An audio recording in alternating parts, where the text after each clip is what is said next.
আসসালামু আলাইকুম। আরেকটি ইজি ম্যাট্রিক নিয়ে চলে আসলাম। কিভাবে এই ম্যাথটা করবেন? 3/2 হাফ ডিভাইডেড বাই 4/3। তাহলে প্রথমে হচ্ছে 3 ইন্টু 1 গুণ করবেন। গুণ করার পর যেটা আসবে ওটার সাথে নিচে ভগ্নাংশ যেটা আছে ওটা গুণ করবেন। 3 3 কেন হরার লবকে গুণ করবেন।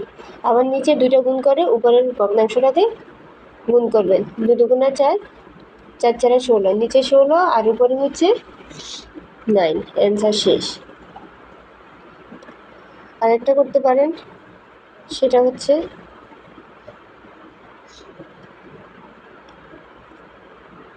1/4 ইন্টু 3/2 ডিভাইডেড বাই 4/3।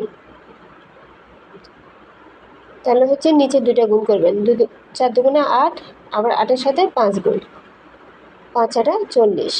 সেমভাবে 1 ইন্টু 3 ওটার সাথে নিচের ভগ্নাংশটা 3।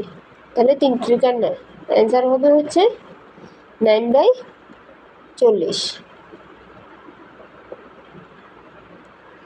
আমি লিখলাম নিচে 40 উপরে 9। সরি, ভুলে 15 লিখছি। তারপরে হচ্ছে 6/7 ইন্টু 5/3 ভাগ দিছি 2/3।